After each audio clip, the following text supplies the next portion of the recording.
Hi friends, കേട്ടറ്റിൻ്റെ category 2 സൈക്കോളജിയാണ് discuss ചെയ്യുന്നത്. Category 1-നേക്കാളും 1 direct ആയിട്ട് വലിയൊരു പ്രയാസമില്ലാതെ മാർക്ക് അടിക്കാൻ പറ്റുന്നതാണ്. പക്ഷെ കാറ്റഗറി 2 എന്ന് പറയുന്നത് ഒന്നാമത്തെ വായനയിൽ ചിലപ്പോൾ കിട്ടിക്കോണമെന്നില്ല. രണ്ടാമത്തെ വായനയിൽ ഒന്നുകൂടെ ഒന്ന് വായിച്ച് എന്താണ് അതിൽ അടങ്ങിയിരിക്കുന്നത് എന്ന് അറിഞ്ഞാലേ ഉത്തരം കിട്ടുന്ന കുറെ ചോദ്യങ്ങൾ ഉണ്ടായിരുന്നു.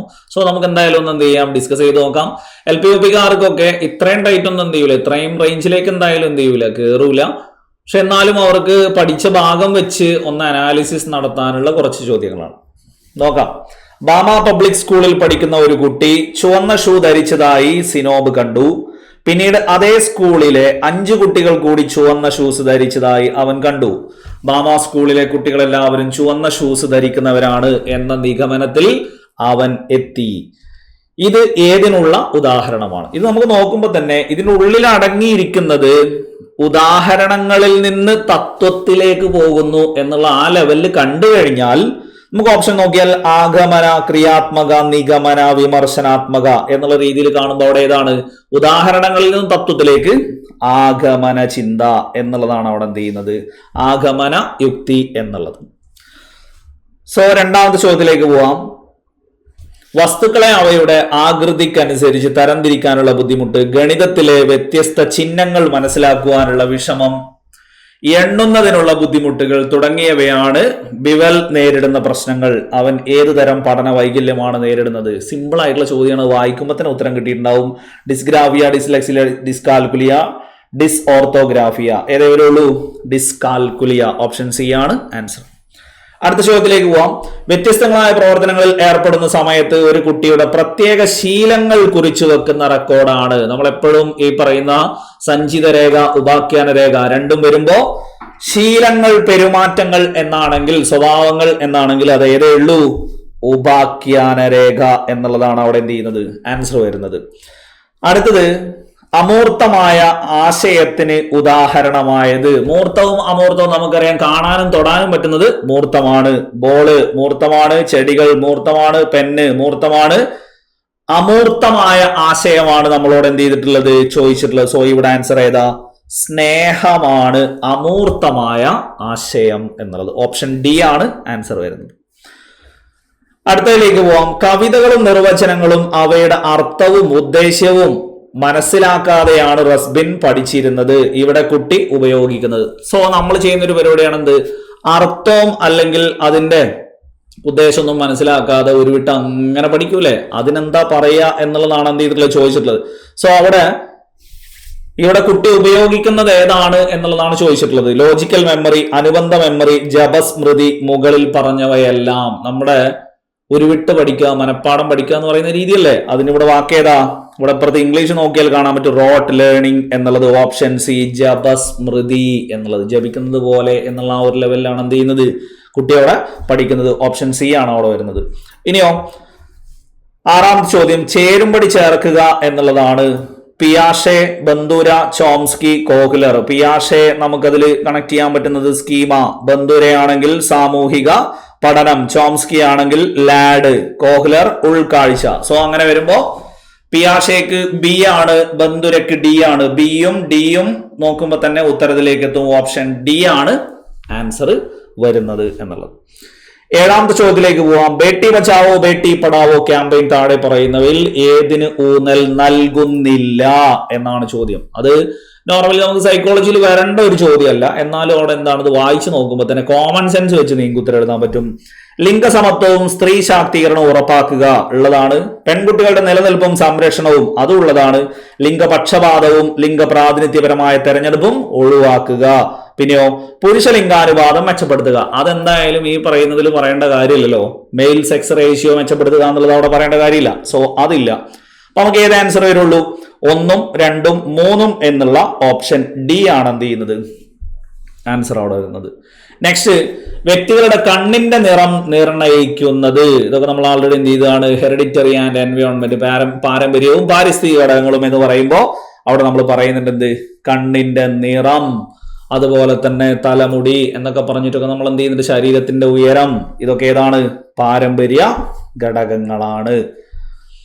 അടുത്തത് വ്യക്തിത്വ വിലയിരുത്തലുമായി ബന്ധപ്പെട്ട ഏതിലാണ് തന്റെ മുന്നിലിരിക്കുന്ന വ്യക്തിയോട് ചിത്രങ്ങൾ കാണിച്ച ശേഷം അതുമായി ബന്ധപ്പെട്ട കഥ എഴുതുവാൻ വിദഗ്ധൻ ആവശ്യപ്പെടുന്നത്? നമ്മൾ പ്രോജക്റ്റീവ് ടെക്നിക്കുകൾ അത് വ്യക്തിത്വം അളക്കാൻ ഉപയോഗിക്കുന്നു എന്നുള്ളത് നമ്മൾ പറയാറുണ്ട്.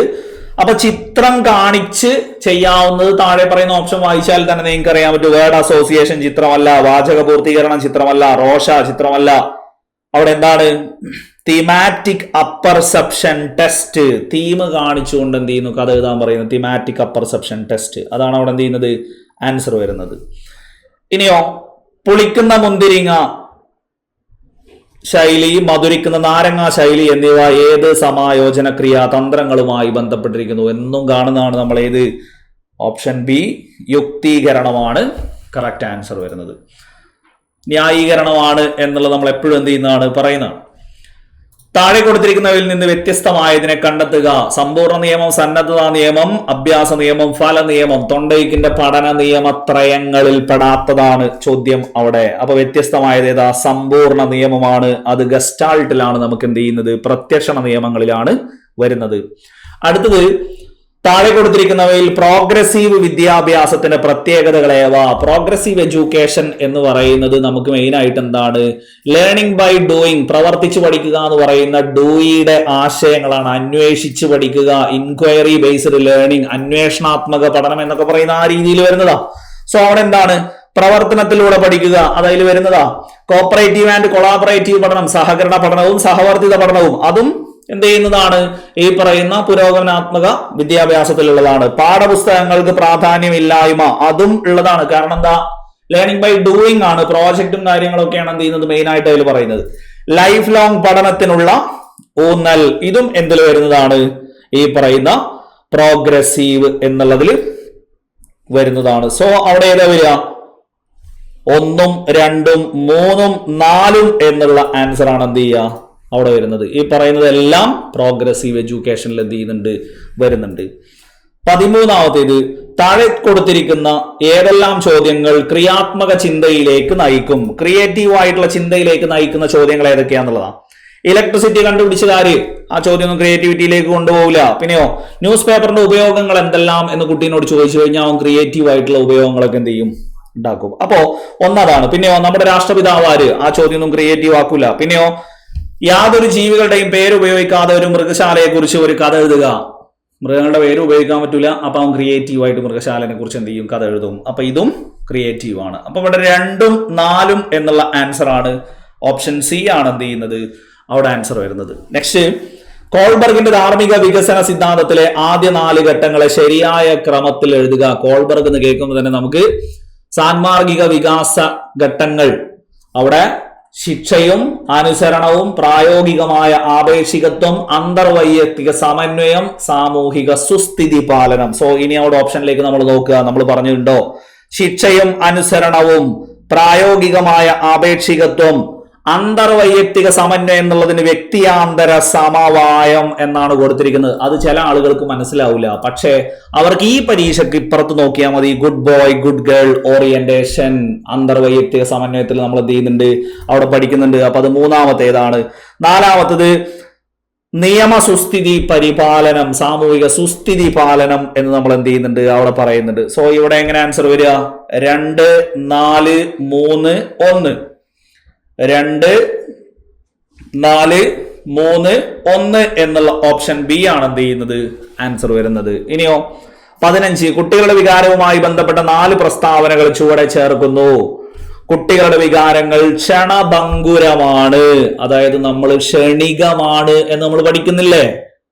അതാണ് ഇത് ഈ പറയുന്ന ക്ഷണഭങ്കുരം. അപ്പൊ അത് കറക്റ്റാ. കുട്ടികളുടെ വികാരങ്ങൾ കൂടുതൽ സ്പഷ്ടമാണ്, നമ്മള് വികാരങ്ങൾ ദൃശ്യമാണ് എന്നുള്ള എന്ത് ചെയ്തിട്ടുണ്ടായിരുന്നു?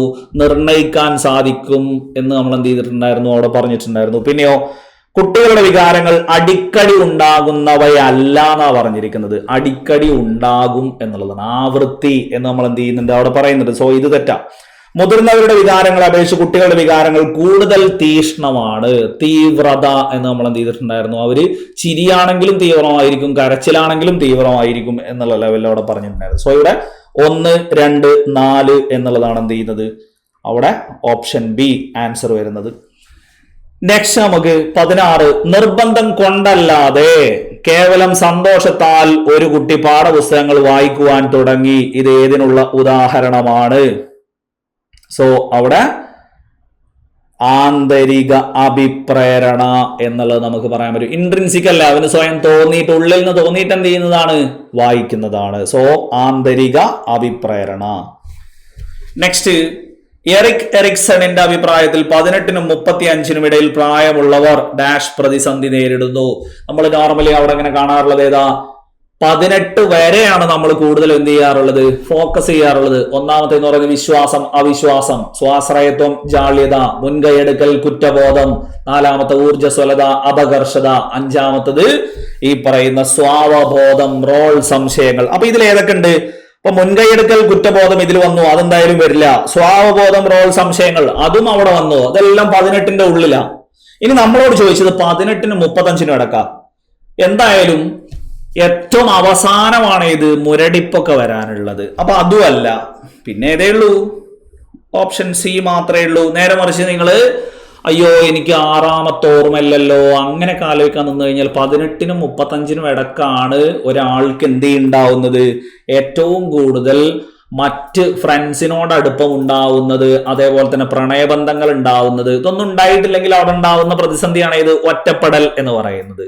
സോ ആരോടെങ്കിലും അടുപ്പവും ഉണ്ടാവുന്ന ആ ഒരു ഘട്ടമാണ് ഇത് 18 to 35. അപ്പൊ അവിടെ ഓപ്ഷൻ നോക്കിക്കഴിഞ്ഞാൽ തന്നെ ഉത്തരം കിട്ടും. നേരെ മറിച്ച് നിങ്ങൾ ഇങ്ങനെ ഘട്ടങ്ങൾ ആലോചിക്കാൻ നിന്നാൽ ചിലപ്പോൾ എന്ത് ചെയ്യൂല?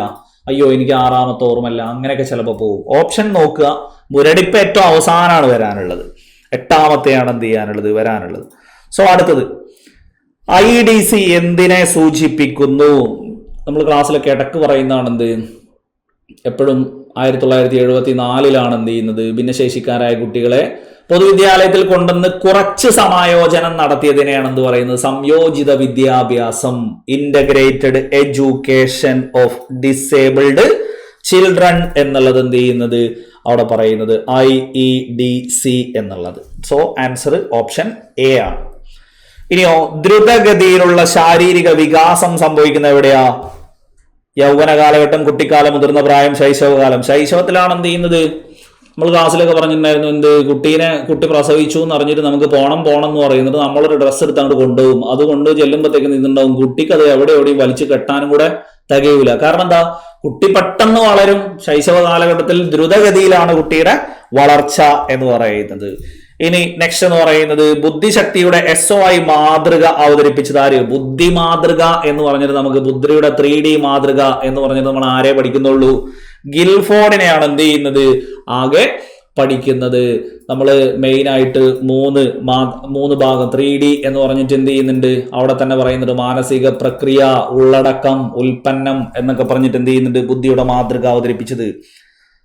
ഏത് പ്രായത്തെയാണ് ടോയ് ഏജ്, ടോയ് കാലഘട്ടം എന്ന് വിളിക്കുന്നത്? കൗമാരം, ആദികാല ബാല്യം, പിൽക്കാല ബാല്യം, മധ്യകാല ബാല്യം. അവിടെ ഓപ്ഷൻ ബി ആണ് ഏത്? ഈ പറയുന്ന ആദി ബാല്യം എന്ന് പറയുന്നത് ടോയ് ഏജ് എന്നുള്ളത്. അതൊക്കെ നമ്മൾ എന്ത് ചെയ്യുന്നത്? ക്ലാസ്സിൽ നോർമലി പഠിക്കുന്നതാണ്. കുട്ടികളിൽ ആശയരൂപീകരണം നടക്കുന്നതിന്റെ ശരിയായ ക്രമം. ആശയരൂപീകരണം നിങ്ങൾക്ക് ഞാൻ രണ്ട് കാര്യമാണ് ആദ്യം പറഞ്ഞിട്ടുള്ളത്. സംവേദനം, പ്രത്യക്ഷണം. സമ്മും പ്രായം ഇട്ടത് ആദ്യം നോക്കുക, പിന്നെ അവിടെ ഓപ്ഷൻ അനുസരിച്ചിട്ട് നോക്കുക. നമ്മൾ എങ്ങനെയാ പഠിച്ചത്? സംവേദനം, പ്രത്യക്ഷണം, വർഗീകരണം, സാമാന്യവൽക്കരണം. അപ്പൊ അതിനോട് മാച്ച് ചെയ്തതിൽ ഏതാ നോക്കുക? സംവേദനം, പ്രത്യക്ഷണം തുടങ്ങുന്ന ആകെ ഒന്നേ എന്ത് ചെയ്തിട്ടുള്ളൂ? അവിടെ കൊടുത്തിട്ടുള്ളൂ. പിന്നെ സംവേദനം, സാമാന്യവൽക്കരണം. സംവേദനം, പ്രത്യക്ഷണം, അമൂർത്തീകരണം, സാമാന്യവൽക്കരണം. അതാണ് ഇപ്പൊ ഉള്ളയിൽ എന്ത് ചെയ്യാൻ പറ്റുന്നത്? കൊടുക്കാൻ പറ്റുന്നത്. നമുക്ക് വർഗീകരണത്തിന് ബദലായിട്ട് ഇവിടെ തന്നിരിക്കുന്നത് അബ്സ്ട്രാക്ഷൻ അല്ലെങ്കിൽ അമൂർത്തീകരണം, വേർപ്പെടുത്തി എടുക്കുക എന്നുള്ളതാണ് എന്ത് ചെയ്തിട്ടുള്ളത്? അവിടെ തന്നിട്ടുള്ളത്. സെപ്പറേറ്റ് ചെയ്യുക എന്നുള്ളത്. സോ ഇതാണ് ഇവിടെ എന്ത് ചെയ്യുന്നത്? അവിടെ ആൻസർ ആക്കാൻ പറ്റുന്നത്. Option A. ഇനിയോ 23 ഭാഷാവികാസത്തെ കുറിച്ച് ശരിയായ പ്രസ്താവന ഏത്? ചോംസ്കിയുടെ അഭിപ്രായത്തിൽ ഭാഷാവികാസം സഹജമായ കഴിവാണ്, ജന്മനാ കിട്ടുന്ന എന്നുള്ള ലെവലിൽ നമ്മൾ എന്ത് ചെയ്യുന്നുണ്ട്? അവിടെ പറയുന്നുണ്ട്.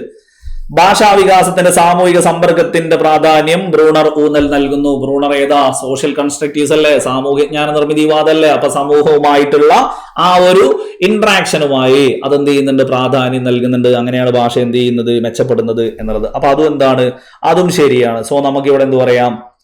ഒന്നും രണ്ടും ശരിയാണ് എന്നുള്ള ആ ഒരു ലെവലിൽ ഓപ്ഷൻ ഡി ആൻസർ പറയാം. 24 ചുവടെ കൊടുത്തിരിക്കുന്നതിൽ ഏതിന് പകരമാണ് IEDSS നിലവിൽ വന്നത്? അത് ചിലപ്പോൾ കുറെ ആളുകൾക്ക് അതിന്റെ ഫുൾ ഫോം എന്താന്നുള്ളത് അറിയാത്തതുകൊണ്ട് ചിലപ്പോൾ അവിടെ എന്ത് ചെയ്യൂല, അവിടെ ആൻസർ കിട്ടിയിട്ടുണ്ടാവില്ല. പക്ഷെ നമ്മൾ ക്ലാസ്സിൽ പഠിക്കുമ്പോൾ നമ്മൾ പറയുന്നുണ്ട് 74 സംയോജിത വിദ്യാഭ്യാസം IEDCക്ക് പകരമാണ് 90 എന്ത് ചെയ്യുന്നത്, ഇൻക്ലൂസീവ് എഡ്യൂക്കേഷൻ വരുന്നത് എന്നുള്ളത്. ആ ഇൻക്ലൂസീവ് എഡ്യൂക്കേഷന്റെ ഏറ്റവും അപ്ഗ്രേഡ് ചെയ്തിട്ട് 2009 വരുന്നതാണ് എന്ത്, inclusive education for disabled at secondary stage. അതാണ് ഇത് IEDSS എന്ന് പറയുന്നത്. സോ ഈ പറയുന്ന IEDCക്ക് ബദലായിട്ട് വരുന്നതാണ് ഏത്, inclusive education for disabled at secondary stage എന്ന് പറയുന്നത്. അപ്പൊ അത് ചിലപ്പോൾ നിങ്ങൾക്ക് ഇൻക്ലൂസീവ് എഡ്യൂക്കേഷൻ അതിൻ്റെ ഉള്ളിൽ കാണാൻ പറ്റാത്തത് കൊണ്ട് ആൻസർ ചെയ്യാൻ പറ്റിക്കോണം എന്നില്ല. ഇനിയോ, സ്കിപ്പിംഗ് റോപ്പ് ഉപയോഗിച്ച് ചാടിക്കൊണ്ടിരിക്കുന്ന ചിന്നുവിന് തുടർച്ചയായി നിരന്തരമായും പൂർത്തിയാക്കുന്ന ഓരോ 10ാമത്തെ ചാട്ടത്തിനും ചിന്നുവിന്റെ കൂട്ടുകാർ കയ്യടി നൽകി പ്രോത്സാഹിപ്പിക്കുന്നു. അപ്പൊ ഒരു കറക്റ്റ് ഇടവേളയിലാണ് എന്ത് കൊടുക്കുന്നത്, ഈ പറയുന്ന കയ്യടി കൊടുക്കുന്നത്. ഇത് ഏത് തരം റീഇൻഫോഴ്സ്മെന്റ്? ഇത് വായിച്ചാൽ തന്നെ നമുക്ക് എന്ത് ചെയ്യാൻ പറ്റും, കോമൺ സെൻസ് കൊണ്ട് ഐഡന്റിഫൈ ചെയ്യാൻ പറ്റും. നിശ്ചിത ഇടവേള പ്രബലന പദ്ധതി, ഫിക്സഡ് ഇന്റർവെൽ റീഇൻഫോഴ്സ്മെന്റ് ഷെഡ്യൂൾ എന്നുള്ളതാണ് അവിടെ. ഇനിയോ 26 പിയാഷയുടെ ഭൗതിക വികാസ സിദ്ധാന്തവുമായി ബന്ധപ്പെട്ട് ശരിയായ പ്രസ്താവന. ഡിഫേർഡ് അനുകരണം ആശയരൂപീകരണ പൂർവ്വഘട്ടത്തിൽ സംഭവിക്കുന്നു. നമ്മൾ നോർമലി എന്ത് ചെയ്യുന്നുണ്ട്, ശൈശവം ആദിബാല്യം ഒക്കെ പഠിക്കുന്ന സമയത്ത് ശൈശവത്തിൽ പറയുന്നുണ്ട് കുട്ടി അച്ഛൻ എങ്ങനെയാ ഉറങ്ങുക എന്നുള്ളതും കൂർക്കം വലിക്കുന്നതും അനുകരിച്ച് കാണിക്കും, അച്ഛൻ നടക്കുന്നതും ഒക്കെ അനുകരിച്ച് കാണിക്കും. അപ്പൊ അനുകരണം എന്ന് പറയുന്നത് എവിടെ വരുള്ളൂ, ശൈശവത്തിലേ വരുള്ളൂ. അതായത് പിയാഷയുടെ സംവേദന ചാലകഘട്ടം അല്ലെങ്കിൽ ഇന്ദ്രിയ ചാലകഘട്ടത്തിലേ വരുള്ളൂ. പക്ഷെ ഇവിടെ പറഞ്ഞിരിക്കുന്നത് ഏതാ, ആശയരൂപീകരണ പൂർവഘട്ടം, അതായത് പ്രാഗ് മനോവ്യാപാര ഘട്ടത്തിലാണ് എന്ത് ചെയ്തിട്ടുള്ളത്, ഇവിടെ പറഞ്ഞിട്ടുള്ളത്. സോ അത് തെറ്റാണ്. നമുക്കിവിടെ പ്രീ കൺസെപ്ച്വൽ ആശയാദാന പൂർവഘട്ടം എന്നാണ് തന്നിരിക്കുന്നത്. സോ അത് തെറ്റാണ്. അനുകരണം ഏതിലാ വരിക, സെൻസറി മോട്ടോറിലാണ് വരിക. ഇനിയോ പ്രതിലോമ ചിന്ത. പ്രതിലോമ ചിന്ത എന്ന് പറഞ്ഞാൽ അവിടെ എന്താണ്, റിവേഴ്സിബിലിറ്റിയുടെ മലയാളമാണ്. പ്രതിപ്രവർത്തന ചിന്ത, ഉഭയദിശീയ ചിന്ത, അത് അതിന്റെ മലയാളമാണ്. അത് മൂർത്ത ക്രിയാത്മക ഘട്ടത്തിൽ സാധ്യമാകുന്നു. അതായത് മൂർത്ത മനോവ്യാപാര ഘട്ടത്തിലാണ് റിവേഴ്സിബിലിറ്റി. അത് കറക്റ്റ് ആണ്. സോ അവിടെ 1 തെറ്റും 2 ശരിയും എന്നുള്ളതാണ്. അങ്ങനെ ഒരു ഓപ്ഷൻ എന്ത് ചെയ്തിട്ടില്ല, നമുക്ക് അവിടെ തന്നിട്ടില്ല. അപ്പൊ അവിടെ ഓപ്ഷൻ ബി 2 മാത്രം ശരി എന്നുള്ളതാണ്. അപ്പൊ ഇത് കുറച്ചെന്താണ്, ഇതിന്റെ വേർഡ്സ് തന്നത് കുറച്ച് ടൈറ്റ് ആയതുകൊണ്ട് നിങ്ങൾക്ക് ഒരു ടൈറ്റ് ക്വസ്റ്റ്യൻ ആയിട്ട് തോന്നിയിട്ടുണ്ടാവും. ഇത്രത്തോളം കേട്ടിട്ടുണ്ട് ഈ ഒരു റേഞ്ചിലേക്കൊന്നും PSC എന്ത് ചെയ്യാറില്ല, ഈ പ്രതിലോമ ചിന്ത എന്നുള്ള ലെവലിലേക്കൊന്നും പോകാറില്ല. പ്രതിപ്രവർത്തന ചിന്ത അല്ലെങ്കിൽ ഉഭയദിശീയ ചിന്ത ഇതൊക്കെയാണ് കോമൺ ആയിട്ട് PSC എന്ത് ചെയ്യാറുള്ളത്, യൂസ് ചെയ്യാറുള്ളത്.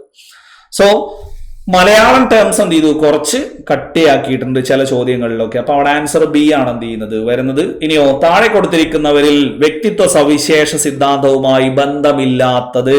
വ്യക്തിത്വ സവിശേഷ സിദ്ധാന്തം എന്ന് പറയുമ്പോൾ തന്നെ നമുക്ക് അവിടെ എന്താണ്, ട്രെയ്റ്റ് തിയറിയാണ്. ട്രെയ്റ്റുമായി ബന്ധമില്ലാത്തത് ആര് എന്നുള്ളതാണ്. നോക്കുമ്പോൾ തന്നെ നമുക്ക് ഈസി ക്വസ്റ്റ്യൻ ആണ്. കാരണം ആൾപോർട്ട് ട്രെയ്റ്റുമായി ബന്ധപ്പെട്ടതാണ്. പിന്നെ നമ്മൾ പഠിക്കുന്നുണ്ട് എന്ത്, പ്രഭവ സവിശേഷകം. കട്ടിൽ എന്നൊക്കെ പറഞ്ഞത് ഓർമ്മ ഉണ്ടാവും വിചാരിക്കുന്നു. ക്യാറ്റലിന്റെ ഘടകാപഗ്രഥനം, പ്രഭവ സവിശേഷകം, ഉപരിതല സവിശേഷകം. അപ്പൊ അയാളും ട്രെയ്റ്റുമായി ബന്ധപ്പെട്ടതാ. പിന്നെ ട്രെയ്റ്റും ടൈപ്പും കൂടെ സിങ്ക് ചെയ്യിപ്പിക്കാനായിട്ട് ഐസങ്ക് വന്നു. ടൈപ്പ് ട്രെയ്റ്റ്, ട്രെയ്റ്റ് ടൈപ്പ്, പ്രരൂപ സവിശേഷക സിദ്ധാന്തം. അപ്പൊ പിന്നെ ഐസങ്കും ബന്ധപ്പെട്ടു. ആരല്ലാത്തത്, സ്കിന്നർ ആണ് ഇല്ലാത്തത്. സോ ഇവിടെ ആൻസർ ഓപ്ഷൻ എ ആണ് എന്ത് ചെയ്യുന്നത്, അവിടെ ആൻസർ വരുന്നത്. നെക്സ്റ്റ് നമുക്ക് 28ാമത്തെ ക്വസ്റ്റ്യൻ. താഴെ കൊടുത്തിരിക്കുന്നതിൽ ഡേവിഡ് പി ഒസുബലിന്റെ സബ്സംഷൻ തിയറി. സബ്സംഷൻ തിയറി എന്ന് പറഞ്ഞു കഴിഞ്ഞാൽ മീനിങ് ഫുൾ വെർബൽ ലേണിംഗ് തിയറിയുടെ മറ്റൊരു പേരാണ് ഏത്, സബ്സംഷൻ തിയറി. സബ്സംഷൻ തിയറി എന്ന് പറയുന്നതിൽ ഉൾപ്പെടാത്തത് എന്ന് പറയുന്നത് 4 എണ്ണമാണ് അവിടെ ഉള്ളത്. കോറിലേറ്റീവ് ഉണ്ട്, പിന്നെയോ ഈ പറയുന്ന ഡിറൈവേറ്റീവ് ഉണ്ട്, കോമ്പിനറ്റോറിയൽ ഉണ്ട്, സബോർഡിനേറ്റ് അല്ല, അവിടെ സൂപ്പർ ഓർഡിനേറ്റ് എന്നാണ് എന്ത് ചെയ്തിട്ടുള്ളത് അവിടെ പറഞ്ഞിട്ടുള്ളത്. സോ ഉൾപ്പെടാത്തത് എന്ന് പറയുമ്പോൾ ഇവിടെ ഏതാണ് ഉത്തരം? ഓപ്ഷൻ ഡി ആണ്.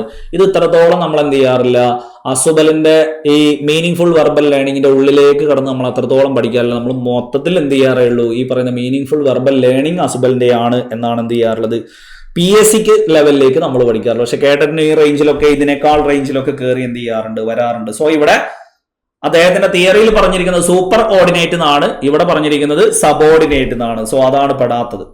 ഇനി ഒരു കുട്ടിക്ക് സ്വമേധയാ ചെയ്യുവാൻ കഴിയുന്നതും പിന്തുണയോ സഹായമോ ഉപയോഗിച്ച് അവർക്ക് പ്രാവീണ്യം നേടിയെടുക്കാൻ സാധിക്കുന്നതുമായ കഴിവുകളുടെ അന്തരമാണ്. മലയാളം ടേംസ് ഇങ്ങനെയൊക്കെ വായിക്കുമ്പോൾ നമുക്കിത് നമ്മുടെ അടുത്തുള്ള തന്നെയാണോ എന്നൊക്കെ തോന്നിപ്പോകും. നമ്മൾ നോർമലി പഠിക്കുന്നുണ്ട് ഒരു കുട്ടിക്ക് സ്വയം ചെയ്യാൻ കഴിയുന്നതും മറ്റൊരാളുടെ സഹായത്താൽ ചെയ്യാൻ കഴിയുന്നതുമായതിന്റെ ഇടക്കുള്ളതിനെയാണ് എന്ത്, സമീപസ്ഥ വികാസ മണ്ഡലം അല്ലെങ്കിൽ വികാസ സമീപസ്ഥ മണ്ഡലം, ZPD. ആ ZPD എന്ന് മലയാളത്തിൽ എഴുതിയ കോലം കണ്ടാൽ തന്നെ നമുക്ക് എന്ത് ചെയ്യും, ഓ എന്റെ ZPD ഇങ്ങനെയല്ല എന്നൊക്കെ തോന്നും. പിന്നെ ഇപ്പുറത്ത് ഇംഗ്ലീഷ് ഉള്ളത് കൊണ്ട് നമുക്ക് എന്ത് ചെയ്യാം, അത് ZPD എന്നുള്ളത് കറക്റ്റ് ആയിട്ട് അവിടെ വായിക്കാം. സോ ഇവിടെ ആൻസർ ബി ആണ്. ഇനിയോ പ്രശ്ന നിർദ്ധാരണ പ്രക്രിയയിൽ ഉൾപ്പെടാത്തത് ദത്തശേഖരണം, അപഗ്രഥനം ഇല്ലാതെ ഉത്തരത്തിലെത്തുക, അനുമാന രൂപീകരണം, പരിഹാരം പ്രയോഗിക്കൽ. അത് വായിക്കുമ്പോൾ തന്നെ അറിയാൻ പറ്റും. പ്രോബ്ലം സോൾവിംഗിൽ നമുക്ക് മെയിൻ ആയിട്ട് എന്തുണ്ട്, ഈ പറയുന്ന ഇങ്ങനെ ഒരു സാധനം ഇല്ല, അപഗ്രഥനം ഇല്ലാതെ ഉത്തരത്തിലെത്തുക, അങ്ങനെ ഒരു സാധനം ഇല്ല അവിടെ. അതാണ് എന്ത് ചെയ്യുന്നത്, ആൻസർ വരുന്നത്. സോ ഇനി പ്രശ്ന നിർദ്ധാരണ പ്രക്രിയയിൽ ഉൾപ്പെടാത്തത് എന്നുള്ളത് നമ്മൾ ആൾറെഡി എന്ത് ചെയ്തു അവിടെ പറഞ്ഞു. ലോവർ പ്രൈമറി തലത്തിൽ പ്രത്യേകിച്ച് 1-2 ക്ലാസ്സുകളിലെ പഠന സമീപനം താഴെ പറയുന്നവയിൽ ഏതാണ്? നമ്മൾ പറഞ്ഞിട്ടുണ്ടായിരുന്നു എന്ത്, ഉദ്ഗ്രഥിത രീതി, ഉദ്ഗ്രഥിതം എന്നുള്ള ലെവലിൽ തന്നെ എന്ത് ചെയ്തിട്ടുണ്ടായിരുന്നു, വിഷയങ്ങൾ സമന്വയിപ്പിച്ച് പഠിപ്പിക്കുന്ന രീതിയാണ് ഇത് ഉദ്ഗ്രഥിത സമീപനം എന്നുള്ളത് എന്ത് ചെയ്തിട്ടുണ്ടായിരുന്നു അവിടെ പറഞ്ഞിട്ടുണ്ടായിരുന്നു പഠന സമീപനങ്ങളിൽ. മറ്റൊന്ന്, കേൾവി പരിമിതിയുള്ള കുട്ടികളെ പഠന പ്രക്രിയയിൽ സജീവ പങ്കാളിയാക്കുന്നതിന് ഏറ്റവും യോജിച്ച സമീപനം. യോജിച്ചത് ഏതാ? കേൾവി പരിമിതിയാണെങ്കിൽ എന്ത് കൂട്ടണം, കാഴ്ച കൂട്ടണം എന്നാ പറഞ്ഞ് ചിത്ര സാധ്യതകൾ കൂടുതലായി പ്രയോജനപ്പെടുത്തുക. അതാണ് അവിടെ ആൻസർ വരുന്നത്. അടുത്തതോ, നിരന്തര മൂല്യനിർണ്ണയത്തിന്റെ പ്രധാന ലക്ഷ്യം താഴെ പറയുന്നവയിൽ ഏതാണ്? ഒരു നിശ്ചിത കാലയളവിലുള്ള പഠന നേട്ടം വിലയിരുത്തുക, പാഠ്യപദ്ധതി പരിഷ്കരണത്തിന് ആവശ്യമായ മാർഗനിർദ്ദേശം നൽകുക, പഠന പ്രക്രിയയിലെ പങ്കാളിത്തവും പുരോഗതിയും നിരന്തരം വിലയിരുത്തുക, വാർഷിക മൂല്യനിർണ്ണയത്തിന്റെ മികച്ച മാതൃക പരിചയപ്പെടുത്തുക. വായിക്കുമ്പോൾ തന്നെ അറിയാം, ആകെ ഒന്നേ എന്തുള്ളൂ, നിരന്തര മൂല്യനിർണ്ണയം ഉള്ളൂ. ഏതാ? പഠന പ്രക്രിയയിലെ പങ്കാളിത്തവും പുരോഗതിയും നിരന്തരം വിലയിരുത്തുക. താഴെ തന്നിരിക്കുന്നതിൽ അപ്പർ പ്രൈമറി ക്ലാസ്സുകളിൽ ഭാഷാ നൈപുണികൾ വികസിക്കുന്നതിന് നൽകാവുന്ന ഏറ്റവും യോജിച്ച പ്രവർത്തനം. ഉരുവിട്ട് പഠിക്കലോ കോപ്പി എഴുത്തോ പകർത്തി എഴുതോ ഒന്നും അപ്പർ പ്രൈമറി ക്ലാസ്സിലല്ല. പിന്നെയും കൊടുക്കാൻ പറ്റുന്ന ഏതാ? ഡയറി കുറിപ്പ് തയ്യാറാക്കൽ. ഡിസ്ലെക്സിയ എന്ന പഠന വൈകല്യത്തിന്റെ ലക്ഷണം ഏതാണ്? ഗണിത ചിഹ്നങ്ങൾ എന്ന് പറയുമ്പോൾ ഡിസ്കാൽക്കുലിയാണ്, പേശി പ്രവർത്തനങ്ങൾ നമുക്ക് അതല്ല, ഡിസ്പ്രാക്സിയാണ്. പിന്നെയോ ശരിയായ വിധത്തിൽ എഴുതാൻ പ്രയാസം നേടുന്നു, അത് ഡിസ്ഗ്രാഫിയാണ്. വാക്കുകൾ തെറ്റിച്ച് ഉച്ചരിക്കുകയും അക്ഷരങ്ങൾ തലതിരിച്ച് ഉപയോഗിക്കുകയും ചെയ്യുന്നു. ഇതാണ് ഇവിടെ നമുക്ക് എന്ത് ചെയ്യുന്നത്, വായനാ വൈകല്യം എന്ന ഡിസ്ലെക്സിയയിൽ പറയാവുന്നത്. സോ ഇത്രയാണ് എന്ത് സൈക്കോളജി ചോദ്യങ്ങൾ അവിടെ ഉള്ളത്. സോ എന്ത് ചെയ്യുക, ഒന്ന് കിട്ടുന്നുണ്ടോ എന്നുള്ള ലെവലിലൊന്ന് നോക്കുക, എത്ര മാർക്ക് കിട്ടി നോക്കുക. വരാനിരിക്കുന്ന LPUP പരീക്ഷകൾക്ക് ഇത്രയും റേഞ്ചൊക്കെ ചെയ്ത ആളുകൾക്ക് എന്തായാലും എന്ത് ചെയ്യും, അവിടെ നല്ല മാർക്ക് അടിക്കാൻ പറ്റും. ഇവിടെ എന്ന് പറയുന്നത് കേട്ടറ്റ് ആണ്, കേട്ടറ്റ് പോലെയല്ല PSCക്ക് വേറെ തന്നെ റേഞ്ചാണ്. ഇത്രയും ഹൈ റേഞ്ചിലേക്ക് എന്ത് ചെയ്യാറില്ല, PSC കയറാറില്ല. അപ്പോൾ ആ ഒരു സമാധാനത്തോടുകൂടെ എന്ത് ചെയ്യുക, ഇതിലെത്ര മാർക്ക് കിട്ടിയാലും നിങ്ങൾക്ക് അവിടെ ബോണസ് ആണ് എന്നുള്ളത് മാത്രം വിശ്വസിച്ച് 6-ാം തീയതി 20-ാം തീയതി LPUP എന്നുള്ള ആ ഒരു ലക്ഷ്യത്തിലേക്ക് അടിച്ചു കയറിക്കോളുക. ഇനി വളരെ കുറഞ്ഞ ദിവസങ്ങൾ മാത്രം. വീണ്ടും കാണാം. Thank you.